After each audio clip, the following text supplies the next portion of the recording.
Assalamualaikum warahmatullahi wabarakatuh.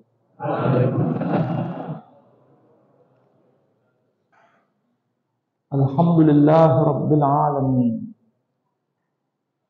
Alhamdulillahilladzi arsala rasulahu bil huda wa dinil haqq liyudhhirahu 'ala ad-dini kullih wa kafaa billahi shahida.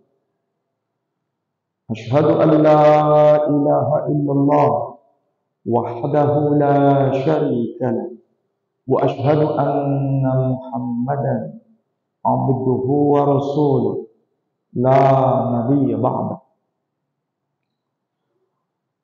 Qala Allah tabaraka wa ta'ala fil Qur'anil Aziz, a'udzu billahi minasy syaithanir rajim. Bismillahirrahmanirrahim. Innallaha astafa Adama wa Nuha wa ala Ibrahim wa ala Imran 'alal 'alamin. Al-ayat. Shadaqallahul azim.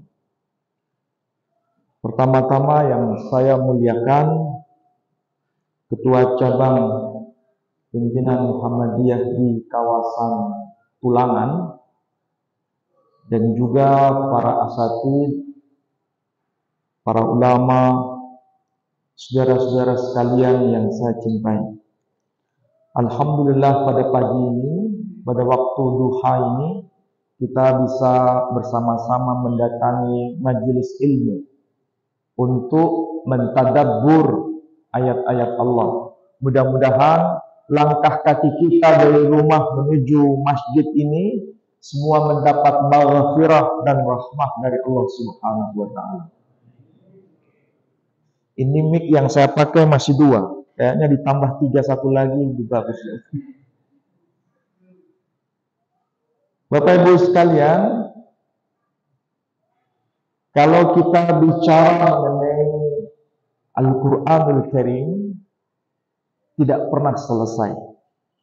Karena Al-Qur'anul Karim merupakan panduan bagi siapapun yang mau merenungkannya.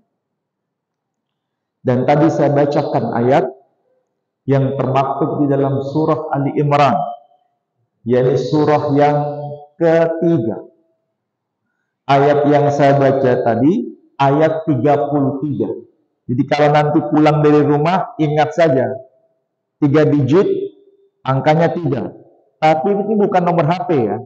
3, 3, 3. 3 pertama merujuk pada nomor surah, yakni Ali Imran, dan 33 menunjuk pada ayat 33. Kalau kita memahami ayat ini pelajaran penting bagi kita sebagai seorang muslim. Allah Subhanahu wa ta'ala mengajar kita ini dengan 2 cara. Allah Subhanahu wa ta'ala mengajar ummah ini dengan 2 metode. Yang pertama, sifatnya itu kisah, cerita, apa yang pernah terjadi di masa lampau, supaya menjadi peringatan bagi ummah atau generasi berikutnya. Jadi sifatnya itu cerita. Dan yang kedua, sifatnya itu perintah ataupun larangan. Jadi 2 model ini selalu muncul di dalam Al-Qur'an Karim. Apa yang saya baca tadi di dalam surah Ali Imran, Allah Subhanahu wa ta'ala berfirman, kalau diterjemahkan, Innallaha astafa, sesungguhnya Allah telah memilih. Memilih siapa? Pertama disebutkan nama Adam. Kemudian yang kedua disebutkan nama Nuh. Yang ketiga disebutkan nama Ibrahim plus keluarganya. Yang keempat disebutkan nama Imran plus keluarganya. Dan Allah melebihkan mereka pada masing-masing zamannya. Itu kalau kita cermati ayat itu menarik untuk dijadikan bahan panduan. Bagian pertama Itu berbeda dengan bagian terakhir. Bagian pertama hanya disebutkan nama sang tokoh tanpa menyebut keluarga sang tokoh. Hanya disebutkan nama Adam dan nama Nuh tanpa penyebutan keluarga. Di bagian akhir itu lebih menarik lagi. Disebutkan nama sang tokoh plus keluarga. Tapi ada sesuatu yang unik. Kalau Adam itu nabi, Nuh itu nabi, Ibrahim itu nabi, sedangkan tokoh yang keempat ini bukan nabi, bukan siapa-siapa. Saya tidak akan membahas yang bagian awal karena terlalu panjang nanti. Tapi saya bahas yang bagian akhir karena itu ada hubungannya dengan kita ini, manusia yang bandel ini. Kita ini manusia bandel. Kalau tidak diberikan peringatan, itu terus membandel. Ada peringatan saja masih bandel, apalagi tanpa peringatan. Bisa bablas itu. Kalau di sini apa namanya? Bablas juga. Oh, sama ya. Podo ya. Beongso Surabaya podo. Ya, saya konsentrasi bagian akhir. Di situ disebutkan wa ala Ibrahim dan juga keluarga Ibrahim. Artinya Allah telah memilih keluarga Ibrahim. Yang dimaksud bukan hanya Ibrahim, tetapi juga keluarganya. Berikutnya Allah menyebutkan nama sang tokoh lain, yakni wa ala Imran dan juga keluarga Imran. Artinya Imran itu istimewa, sekaligus keluarga Imran istimewa. Tapi ada sesuatu yang ganjil di sini. Tapi jangan dimaknai negatif. Ganjil di sini yang dimaksud positif. Di situ disebutkan Ibrahim. Siapa yang tidak tahu Ibrahim? Siapa yang tidak mengenal Ibrahim? Siapa yang tidak akrab dengan penyebutan nama Ibrahim? Setiap hari, setiap sholat yang kita tunaikan, baik itu wajib maupun sunnah, selalu menyebut nama Ibrahim. Itu kita yang muslim. Ini luar biasa tokoh satu ini. Ibrahim bukan hanya kita sebutkan namanya setiap hari, tetapi juga dicantumkan di dalam Al-Quranul Karim sebagai kitab suci. Sekaligus ini kita belajar agama selain Muslim juga selalu menyebut nama Ibrahim setiap hari. Salah satu contohnya orang Yahudi itu, kalau sembahyang 3 kali sehari, itu menyebut nama Ibrahim. Tidak pernah tidak disebut. Tanpa menyebut itu, maka ibadahnya tidak dapat dianggap sebagai ibadah. Apa yang mereka sebutkan? Kalau kita menyebutnya, waktu bertahiyat yang kita baca adalah Allahumma salli ala Muhammad wa ali Muhammad kama sallaita ala. Pasti sudah hafal. Nggak perlu saya lanjutkan, sudah hafal. Tapi hafalnya kita tidak sampai menimbulkan pemahaman makna yang mendalam. Hanya sekedar menyebut. Tapi kenapa? Dan apa tujuannya penyebutan itu? Seringkali kita lupa. Saudara kita, non-muslim menyebutkan dengan nama yang hampir mirip. Yakni disebutkan dengan bahasa, tentu saja bukan Arab, tapi Ibrani. Apa yang dikatakan? Elohei Avoteno, Elohei Abraham, Elohei Yitzhak, Elohei Yaakov, Shema Yisrael, Adonai Eloheinu, Adonai Echad. Mirip nggak dengan bahasa Arab? Mirip. Sampai kok metenggen. Echad bahasa Arabnya ahad. Eloheinu, bahasa Arabnya ilahuna. Nah, mirip kan? Ya karena nabi-nabi itu sebenarnya ada hubungan satu dengan yang lain. Bahasa yang digunakan juga ada hubungan antara satu dengan yang lain. Dan disebutkan nama sang tokoh Abraham, Elohe Abraham, Velohe Yitzhak, Velohe Yaakov.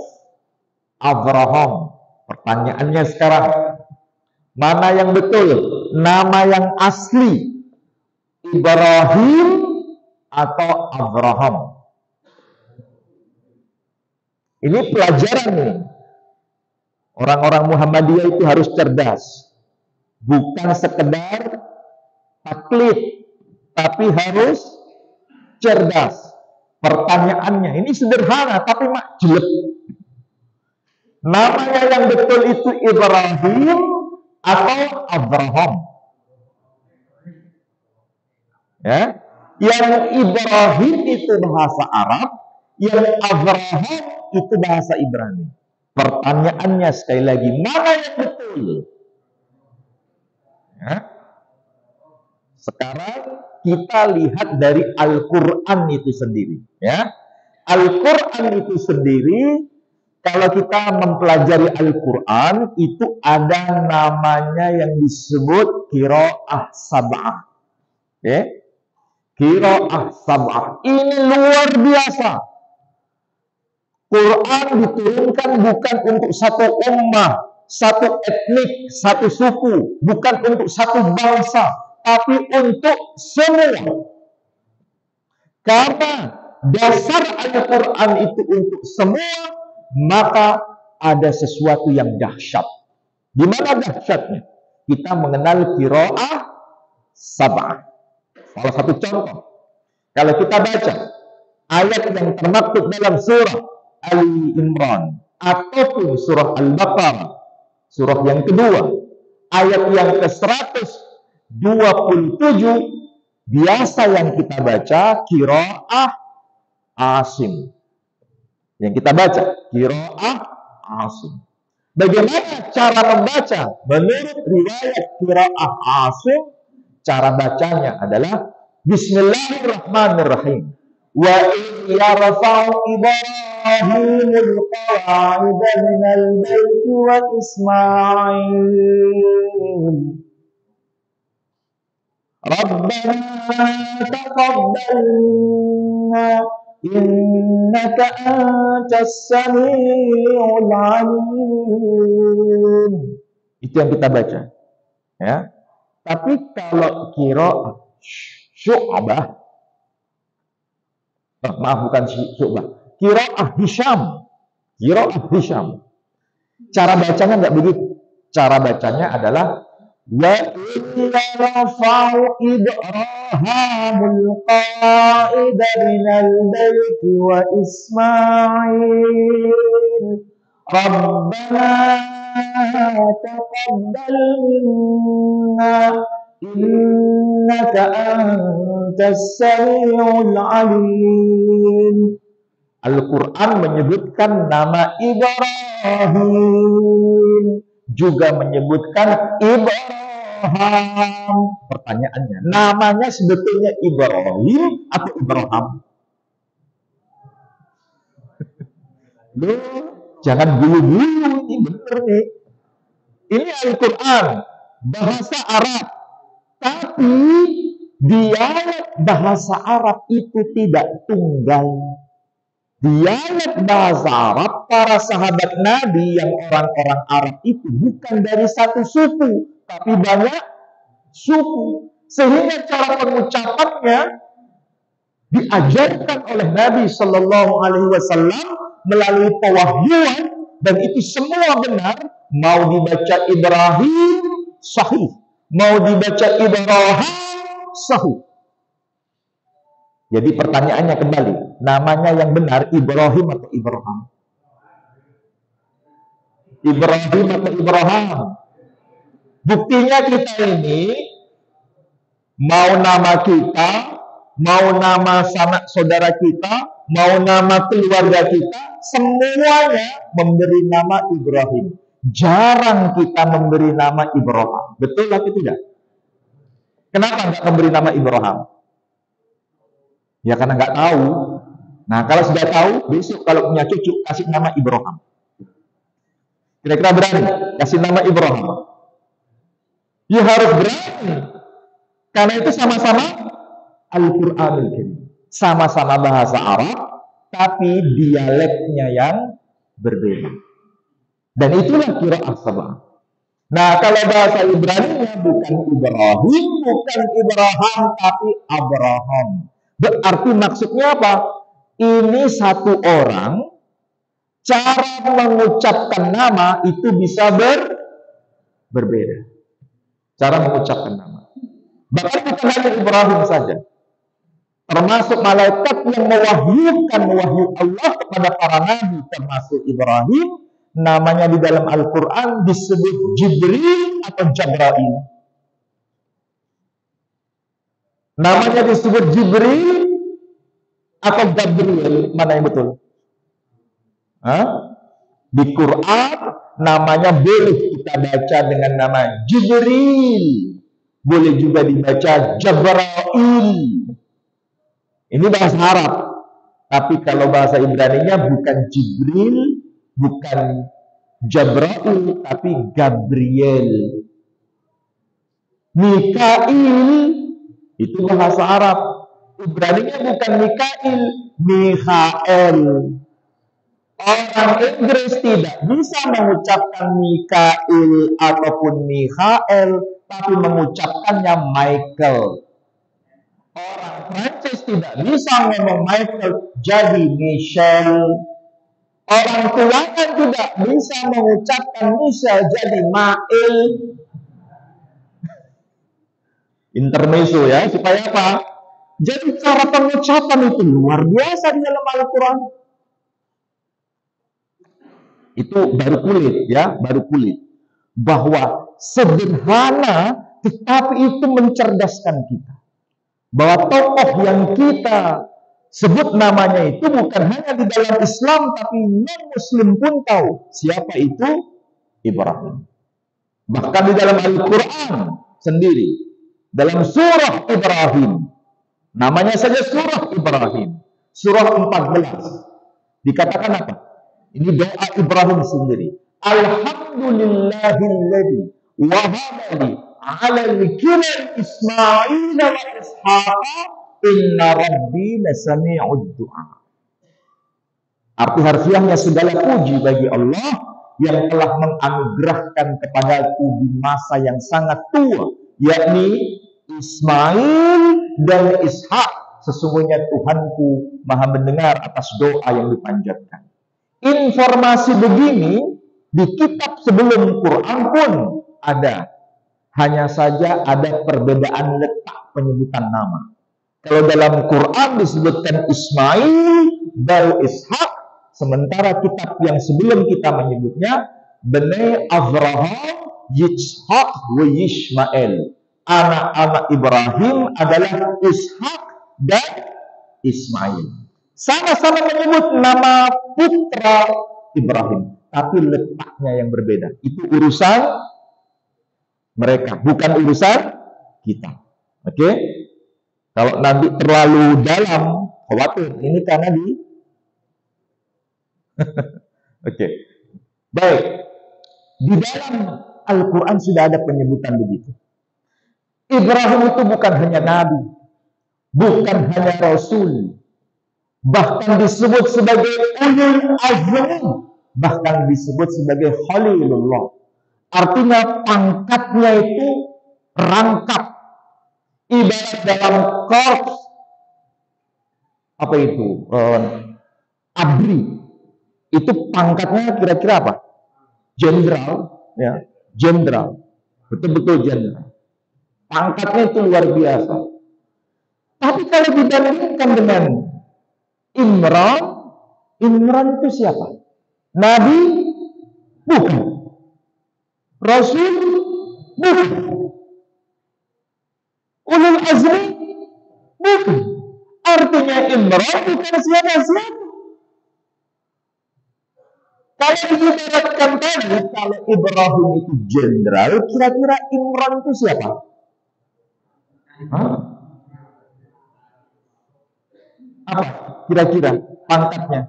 Hah? Imran tidak bisa dibandingkan dengan Ibrahim. Kalau Imran ini petani biasa atau tukang cilok ibaratnya. Tidak sambung dengan Ibrahim. Nggak sama derajatnya. Jadi kalau dibandingkan, tidak sebanding. Tetapi kenapa disandingkan di dalam ayat ini? Itu pelajaran untuk kita. Yang tidak sebanding, derajatnya itu loh, tidak sebanding. Tetapi kenapa di ayat ini disandingkan? Bahkan disandingkan dengan nabi-nabi. Adam, nabi. Nuh, nabi. Bahkan ulul azmi. Ibrahim, nabi. Bahkan ulul azmi. Imran bukan nabi, bukan rasul, bukan ulul azmi. Tapi kenapa disandingkan? Itu baru pertanyaan pertama. Pertanyaan kedua. Ini yang dibandingkan ala Ibrahim, keluarga Ibrahim. Namanya keluarga Ibrahim, Ibrahim punya keturunan. Siapa anak-anak Ibrahim? Sudah saya sebut tadi. Ismail dan Ishak. Siapa itu Ismail? Nabi. Siapa itu Ishak? Nabi. Pertanyaannya sekarang. Imran disebutkan wa ala Imran. Artinya Imran punya keluarga, punya keturunan. Siapa itu anaknya Imran? Di ayat berikutnya disebutkan wa inni sammaituha Maryam. Jadi anaknya Imran itu bernama Maryam. Pertanyaannya sekarang, siapa itu Maryam? Nabi? Bukan. Rasul? Bukan. Jadi Imran bukan siapa-siapa, Maryam juga bukan siapa-siapa. Tidak sebanding dengan Ibrahim, tidak sebanding dengan Ismail, tidak sebanding dengan Ishak. Tapi kenapa disandingkan? Ini pasti kita merenung. Dan pasti kita ini banyak mengambil pelajaran di ayat ini. Biasanya manusia kayak kita ini, punya alibi yang macam-macam. Kalau disuruh mengikuti jejak para nabi, biasanya punya alibi untuk pembenaran. Apa maksudnya? Disuruh mengikuti teladan Ibrahim, disuruh mengikuti apa yang pernah dilakukan oleh Ibrahim, kesabaran Ibrahim, akhlaknya Ibrahim, tindakan Ibrahim. Selalu biasanya kita ini punya alibi. Nggak mungkin Ustaz kita itu bisa meniru nabi-nabi. Apalagi nabi sekelas Ibrahim. Nggak mungkin. Biasanya alibinya begitu. Ini alibi kita untuk mencari pembenaran. Padahal kita diperintahkan dalam syariat kita ini. Yang pernah haji ataupun pernah umrah selalu melakukan sholat di belakang makam Ibrahim. Betul atau tidak? Kita lakukan itu. Wattakhidhu min maqam Ibrahim musalla, atau dibaca wattakhidhu min maqam Ibrahim musalla, dua-duanya benar. Ambillah sebagian dari maqam Ibrahim sebagai tempat sholat kalian. Jadi kita pasti kalau umrah atau haji sholat di belakang maqam Ibrahim, bukan di belakang makam Ibrahim. Makom itu tempat berdiri waktu membangun Ka'bah. Pertanyaannya, kenapa kita diperintahkan di situ? Salat di belakang makom Ibrahim. Apakah sudah kita tunaikan? Jawabannya iya, yang sudah haji maupun umrah. Tapi apakah sekedar itu tujuannya? Tujuan Allah tidak sekedar itu, tetapi ikut mengikuti jejak kehidupan Ibrahim. Bukan semata-mata sholat di jejak makomnya Ibrahim. Itu tujuannya. Jadi kita ini kebanyakan hanya kulitnya yang kita praktekkan. Sholat di belakang makom Ibrahim sudah. Tetapi Akhlak yang sudahkah kita mengikuti akhlak Ibrahim? Siapa yang mengaku? Siapa yang sudah benar-benar pasti mengikuti akhlaknya Ibrahim? Tapi kalau mau sholat di belakang makam Ibrahim, banyak yang mengaku. Tapi kalau sudah mengikuti, nah, sudah mulai mundur dia. Iya kan? Inilah alibi biasanya. Alibi untuk tidak bisa ikut. Karena dianggapnya makamnya terlalu tinggi, Ustaz, ini Nabi. Tapi pada teks berikutnya dikatakan wa ala Imran, dan juga keluarga Imran. Artinya kita diperintahkan oleh Allah, lihat itu Imran. Imran itu bukan siapa-siapa, bukan Nabi, bukan Rasul, bukan ulul azmi. Jadi tidak ada alibi lagi. Kalau Imran saja bisa disandingkan dengan Ibrahim, kenapa kita nggak bisa? Kita juga bukan siapa-siapa. Kita ini Nabi bukan? Bukan. Jangankan keturunan Nabi, keturunan Kiai juga bukan. Iya kan? Jadi kita nggak ada yang bisa kita banggakan, itu nggak ada. Tapi jangan sampai kita ini merasa minder. Karena status kita ini, kedudukan kita ini sama seperti Imran statusnya. Tetapi kenapa Imran ini bisa naik makamnya sejajar dengan Ibrahim? Inilah yang sedang kita pelajari. Supaya kita bisa sama makamnya dengan Imran. Meskipun bukan siapa-siapa. Nah, sekarang Sayyidah Maryam juga begitu, juga bukan siapa-siapa. Tapi makamnya coba lihat di dalam Al-Quran. Satu-satunya surah di dalam Al-Quran yang menyebutkan nama perempuan, ya, menyebutkan nama perempuan, tapi statusnya bukan siapa-siapa, itu hanya surah Maryam. Kenapa bisa begitu? Ini pelajaran untuk kita. Nah, pelajaran apa? Imran itu mendidik keluarganya luar biasa, mendidik istrinya luar biasa, mendidik anaknya luar biasa. Dan itu bisa kita contoh. Tidak ada alibi lagi untuk tidak mencontoh. Allah tidak beri kesempatan lagi untuk menolak. Bahwa kita harus dan pasti mengikuti jejak Imran, keluarga Imran, asal mau. Masalahnya kita ini mau atau tidak mau. Hanya dua, hanya dua pilihan. Tidak ada opsi ketiga. Mau atau tidak mau. Mengikuti jejak keluarga Imran atau mengikuti jejak siapa? Siapa yang awal pertama kali menentang Allah itu siapa? Hah? Sampai nih ngomong, bukan saya. Jadi pilihan itu pada kita. Ya. Allah sudah berikan rambu-rambunya. Nah, bagaimana cara kita itu mengikuti jejaknya? Sederhana, seperti yang disebutkan dalam ayat ini.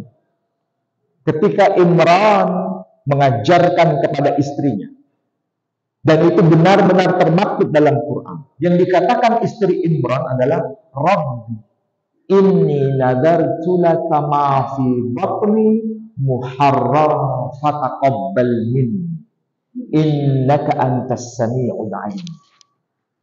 Wahai Rabb, sesungguhnya aku telah bernazar semata-mata hanya untuk Engkau atas apa yang ada dalam buah rahimku, yang nanti menjadi pelayan suci di rumah Allah. Apa yang dimaksudkan di ayat ini? Di ayat ini jelas menegaskan bahwa orientasi hidup itu hanya untuk Allah, bukan untuk yang lain. Jadi orientasi hidup ini hanya untuk Allah, bukan untuk yang lain. Dan yang kedua, semuanya itu pada persoalan investasi akhirat, bukan investasi dunia. Mafi batni, apa yang ada dalam buah rahimku itu kata kunci. Berarti ini bicara keturunan. Mafi batni. Nah, pertanyaannya, ini ada anak-anak muda. Ketika kita masih muda dulu, kita waktu masih muda, waktu kita bekerja, mencari harta, dan kita kumpulkan harta itu, harta yang kita kumpulkan ibaratnya itu seperti tetesan darah. Harta itu milik kita dan kita cintai atau tidak? Pasti jawabannya kita cintai. Tapi kalau kita sudah punya pasangan hidup kita ini kemudian masuk ke rumah sakit dan harus mengeluarkan harta yang kita punya, pilihan mana yang kita cintai, harta atau pasangan hidup kita? Pasti jawabannya pasangan hidup kita. Yang ketiga, bila kita punya keturunan, mana yang lebih kita cintai? Harta yang kita punya, atau pasangan hidup yang kita miliki, atau keturunan yang kita punya? Pasti jawabannya keturunan kita. Disinilah Allah bicara kepada kita melalui teladan ini. Ma fi batni, apa yang ada dalam buah rahimku. Ini contoh yang paling ekstrim. Kalau keturunan saja dipersembahkan untuk investasi akhirat, maka selain dari itu pasti dipersembahkan untuk investasi akhirat. Nah, kalau kita, ini investasi dunia atau investasi akhirat kita ini? Kebanyakan yang bisa mengatakan investasi akhirat ataupun dunia, masing-masing kita sendiri. Tidak perlu menghakimi orang lain.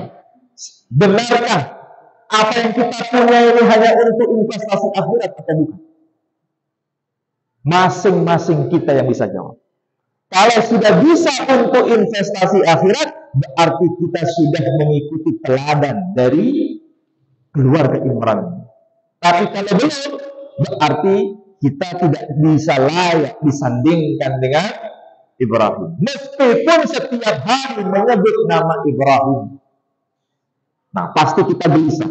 Sementara kita ini, sudahkah akhlak kita, tindakan kita, ucapan kita mengikuti orang yang sering kita sebut namanya itu atau bukan?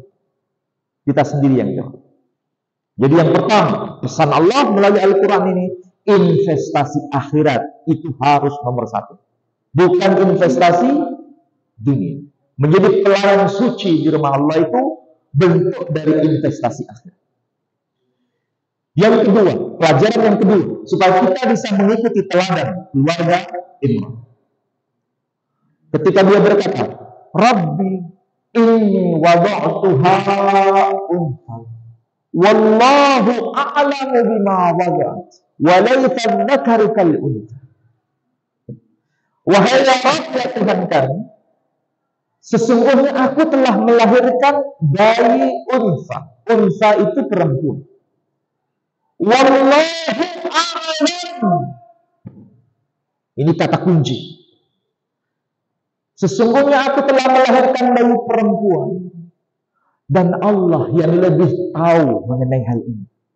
Berarti dia sangat mengakui kelemahannya. Dan Allah sangat tahu segala-galanya. Wallahu a'lam. Dia tidak kecewa.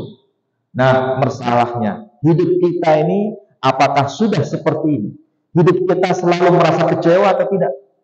Atau mengakui kelemahan kita ini dan sekaligus mengakui kelebihan Allah yang Maha tahu segala-galanya. Walaysa dzakaru kal untha. Laki-laki itu tidak sama dengan perempuan. Berarti istri Imran itu awalnya yang dia ingin keturunannya itu laki atau perempuan? Awalnya laki. Tapi yang Allah berikan itu perempuan. Kalau seandainya itu menimpa atas kehidupan kita, kita ini kecewa atau tidak? Hah? Paling banter kita ini mengatakan kecewa. Mintanya ini dikasih itu. Tidak nyambung, kecewa yang muncul. Tetapi istri Imran tidak. Dia hanya berkata, Wallahu a'lam. Allah yang lebih tahu. Dia mengaku lemah. Sementara Allah tahu segala-galanya. Ada sesuatu rahasia di balik itu semua. Dia pasrahkan hanya untuk Allah. Yang penting motifnya sudah benar tadi. Untuk investasi akhirat. Nah, kita sudah seperti itu belum?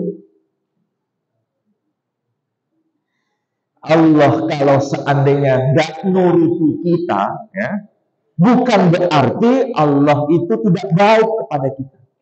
Kalau kita membaca ayat ini, loh, sepertinya ini nggak dikabulkan doanya. Yang diminta laki kok dikasih perempuan. Sepertinya begitu. Berarti Allah itu tidak senang. Berarti Allah itu mengecewakan. Berarti Allah itu tidak mendengar. Begitu orang umumnya. Tapi Allah mendidik melalui pelajaran ayat ini. Bukannya Allah membenci. Bukannya Allah tidak mendengar. Tetapi Allah menunda. Dan itu ada hikmah di balik itu semua, asal bersabar dan husnudzon kepada Allah Subhanahu wa taala. Kita ini kebanyakan suudzon apa husnudzon? Suudzon kita ini. Kita minta ini dikasih itu, suudzon kepada Allah. Kalau suudzon kepada manusia itu dilarang, tapi masih bisa ditoleransi. Meskipun tidak bisa itu sebenarnya. Apalagi suudzon kepada Allah. Kalau kita pelajari ini, luar biasa itu. Asal motifnya itu benar. Motifnya benar. Kalau motifnya itu investasi akhirat, maka Allah menunda tapi memberikan yang lebih baik. Kalau yang diminta itu sekedar anak laki-laki, Allah sepertinya tidak mengabulkan diberi anak laki-laki. Tapi nanti bersabar menunggu satu generasi saja, Allah memberikan kelebihan. Karena nanti Maryam ini akan melahirkan anak laki-laki. Dan anak laki-laki ini bukan sekedar laki-laki seperti yang diminta oleh neneknya, sekedar laki-laki. Dilebihkan sebagai apa? Nabi, 2 Rasul, 3 Al-Masih, 4 ulul azmi. Dahsyat ini Al-Quran. Asal motifnya apa? Benar. Lah kita punya keturunan dulu, niatnya apa? Sembean nanti sudah tua. Ya kan? Kebanyakan kita ini motif untuk punya keturunan sembean untuk waktu tua. Apa itu istilahnya di sini? Nyenger. Kalau nyenger itu tujuannya motif investasi dunia atau investasi akhirat. Jadi harus benar dulu investasinya itu. Investasi akhirat atau investasi dunia. Kalau motifnya sudah benar, maka Allah pasti akan berikan kelebihan. Yang diminta itu sekedar anak laki. Tapi faktanya Allah nanti berikan cucu laki-laki plus Nabi, Rasul, ulul azmi, al-masih. Ini pelajaran ya. Saya 1 minggu kemarin baru datang dari Manado. Manado itu di Sulawesi Utara. Di sini Jawa Timur jauh sekali ke wilayah Manado itu. Itu dekat wilayah Filipina Selatan, ya, jauh sekali. Kalau perjalanan pesawat saja dari sini ke Makassar itu hampir 2 jam. Dari Makassar ke Manado masih tambah sekian jam lagi. Bayangkan, ya. Tapi ada sesuatu yang menarik di sana. Di sana ada satu komunitas, ada satu ummah yang namanya orang-orang Jaton. Jaton itu singkatan dari Jawa Tondano. Apa itu maksudnya? Orang Jawa yang tinggal di sana menikah dengan perempuan-perempuan Minahasa, keturunannya disebut sebagai Jaton, Jawa Tondano. Tapi orang Jawa di sini siapa? Ini pertanyaan. Ini berkaitan dengan generasi ini. Jadi satu ummah. Ternyata orang Jaton, orang-orang Jawa Tondano itu sekarang ini generasi yang ke-6 dan generasi yang ke-7. Berarti ini sudah melintas batas generasi. Generasi ke-6 dan generasi ke-7. Cucu yang lahir sekarang ini generasi ke-7. Ya. Siapa mereka ini? Ternyata mbah-mbahnya dulu, generasi pertama, itu adalah pasukan elit di Ponorogo yang ditangkap setelah peristiwa Perang Jawa dan diasingkan ke Tondano. Bukan hanya pasukan elit Pangeran Diponegoro, tetapi juga ulama-ulama Jawa kelas kakap yang memimpin perang Jawa waktu itu. Semua ditangkap oleh Belanda dan diasingkan ke Sulawesi Utara, Tondano. Bahkan pimpinan puncak ulama, kalau kita ini Majelis Ulama Indonesia sekarang ya, ibaratnya, yakni Kiai Mojo, dibawa ke sana dan meninggal di sana. Tapi sebelum meninggal, itu masih bersama-sama dengan Pangeran Diponegoro di wilayah Tondano. Tapi karena Belanda melihat ini akan membangun kekuatan lagi di sana, maka tidak ada cara lain. Belanda punya cara memisahkan antara Pangeran Diponegoro dengan Kiai Mojo. Pangeran Diponegoro dibawa lebih jauh lagi dari Tondano, yakni ke wilayah Makassar. Jauh sekali. Jadi kira-kira bisa nggak komunikasi? Nggak bisa. Bayangkan. Tetapi ada pelajaran di sana. Pelajaran apa? Ketika saya masuk di masjidnya, namanya Masjid Kiai Mojo. Masjid Kiai Mojo itu masjid yang awalnya didirikan oleh Kiai Mojo bersama para prajurit itu, membangun mimbarnya dan sekarang sudah diperbesar. Tapi kayu-kayunya itu masih edisi lawas, edisi pertama, tidak diubah supaya menjadi peringatan, termasuk mimbarnya. Kayunya itu keras sekali dan ukirannya itu dalam. Jadi bukan ditempel ukirannya itu. Dan itu ayat-ayat Al-Quran. Dan ayat Al-Quran itu menarik. Kenapa?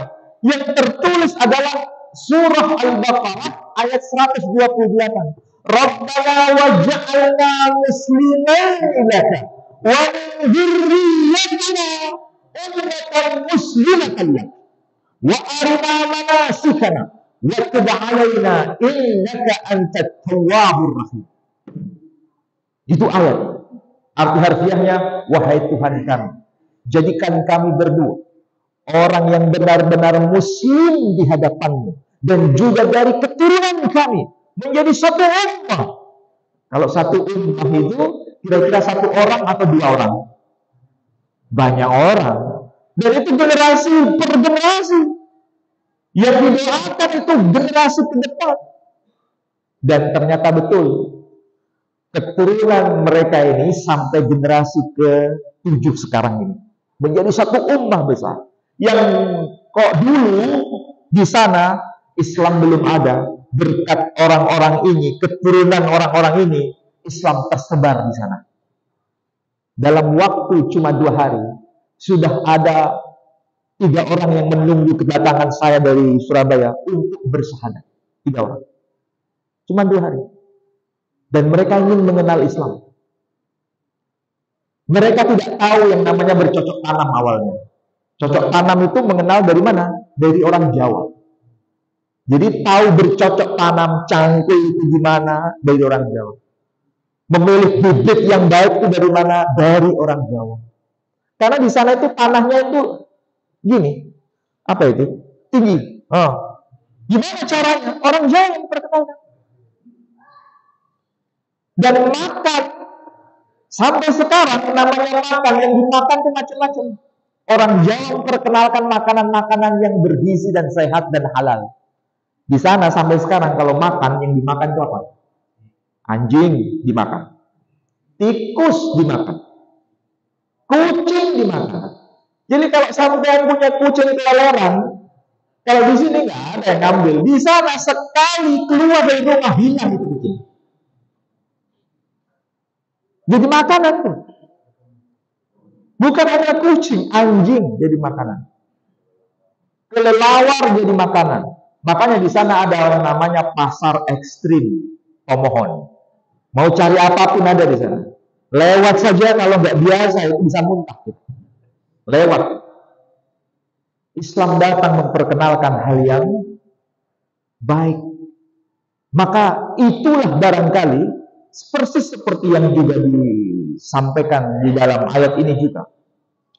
Kemudian ketika istri Imran berkata, wa inni sammaituha Maryam, dan sesungguhnya aku memberi nama bayi perempuan ini dengan nama Maryam, wa inni u'iduha bika wa min dzurriyyataha minasyaitonir rajim.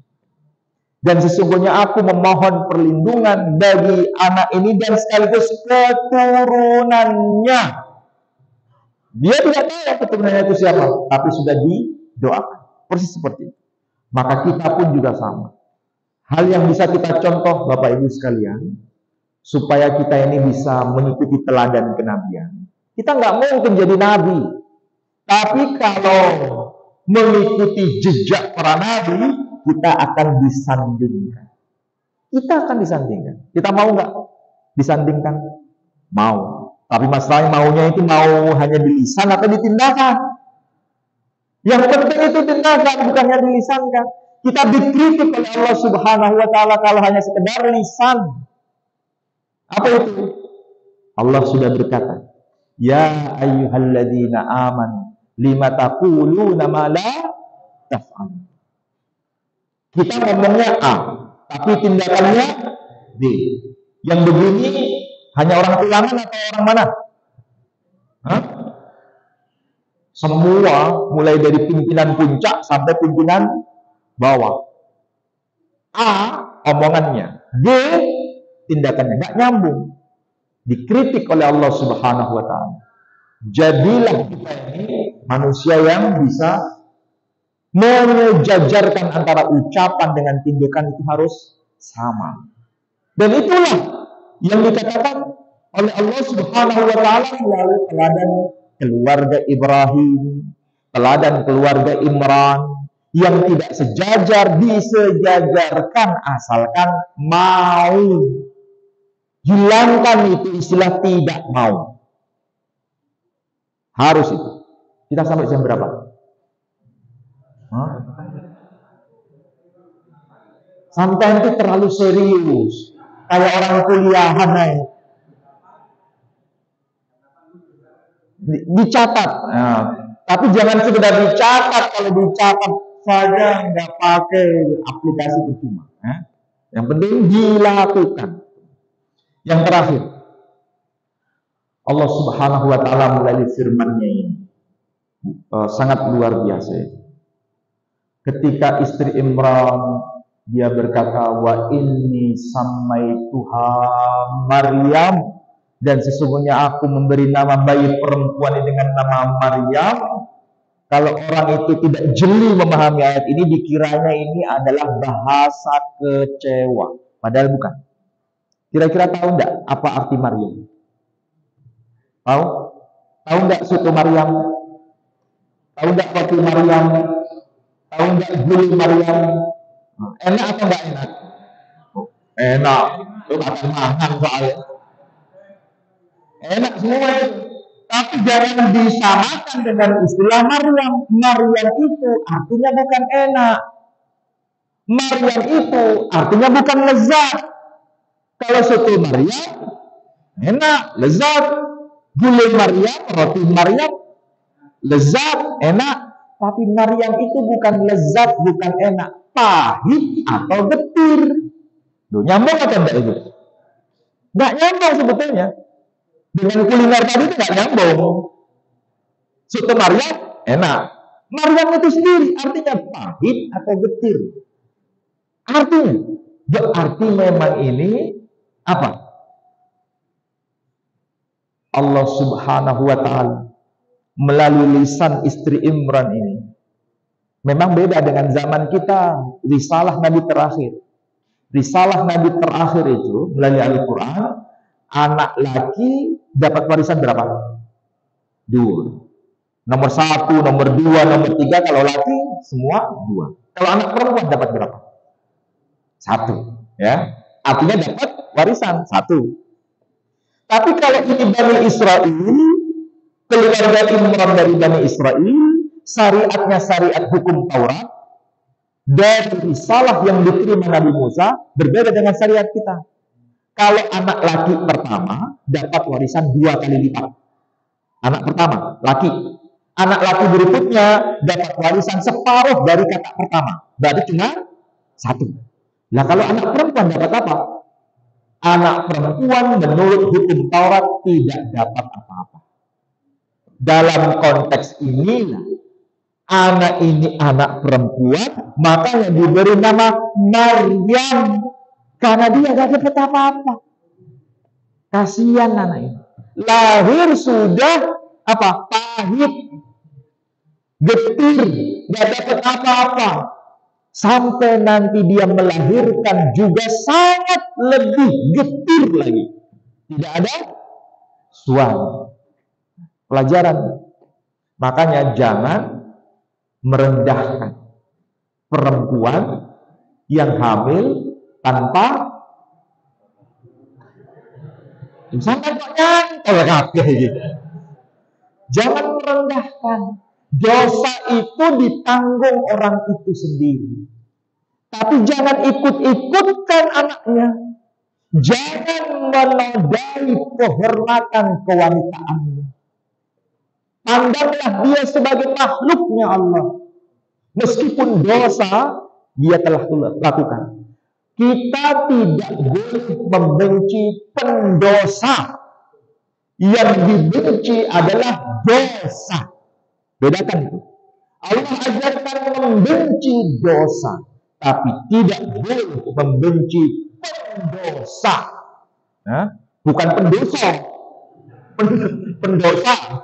Ya, mudah-mudahan ini pelajaran untuk hidup kita ke depan, semakin menjadi baik, manusia yang lebih baik, sebagaimana tadi yang sudah diutarakan oleh beliau, Ketua Cabang Muhammadiyah Tulangan. Mudah-mudahan itu menjadi pengingat kita selalu setiap hari. Saya kira demikian, mudah-mudahan manfaat. Kalau ada yang bertanya, silakan. Oh, langsung ya.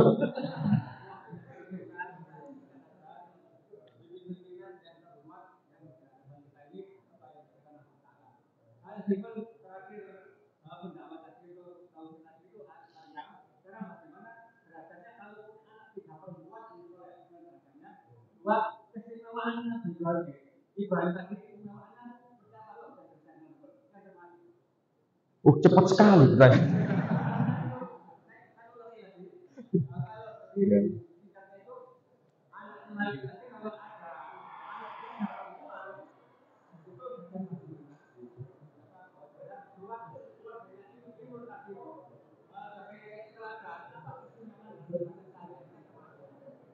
Ya, ya.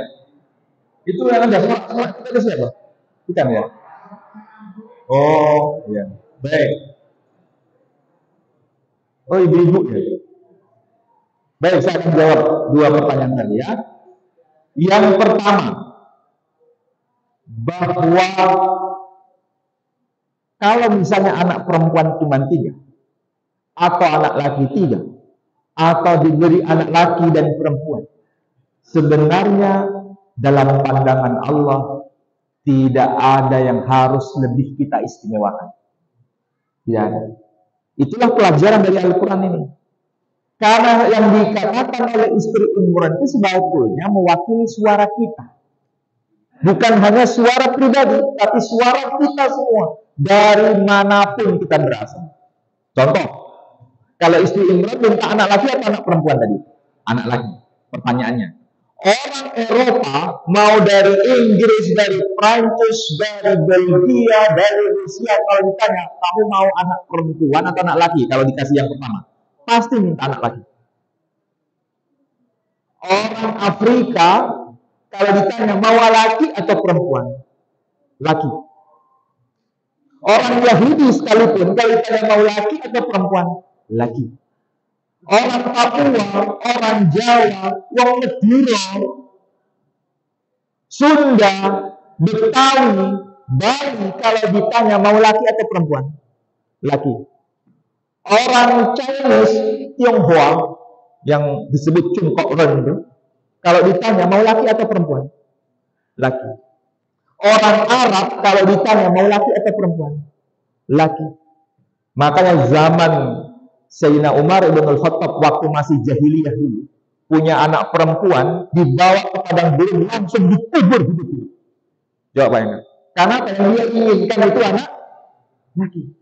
Jadi suara istri Imran itu bukan suara pribadi, suara kita. Masalahnya Allah mengajarkan tidak ada yang lebih istimewa antara laki ataupun perempuan. Tidak ada. Asalkan tujuannya untuk investasi akhirat. Itu pertanyaan pertama. Pertanyaan kedua, apa sih keistimewaan keluarga Imran ini? Ya istimewanya itu tadi, karena mengajarkan hal yang paling ekstrim. Investasi akhirat itu anak yang dicintai, semua dipersembahkan untuk Allah. Apalagi harta, apalagi selain dari itu. Itulah sebabnya betul kisahnya di dalam Al-Quran ini. Bahkan menjadi nama surah, yaitu surah Ali Imran. Bahkan anaknya dari Imran menjadi nama surah juga, yaitu surah Maryam. Mudah-mudahan sudah menjawab pertanyaan yang cepat tadi ya. Mudah-mudahan. Baik, ini kita masih tanya jawab. Oke, cukup. Mudah-mudahan ini bermanfaat untuk kita semua. Saya akhiri dengan doa penutup majelis. Subhanakallahumma wa bihamdika asyhadu an la ilaha illa anta astaghfiruka. Wassalamualaikum warahmatullahi wabarakatuh.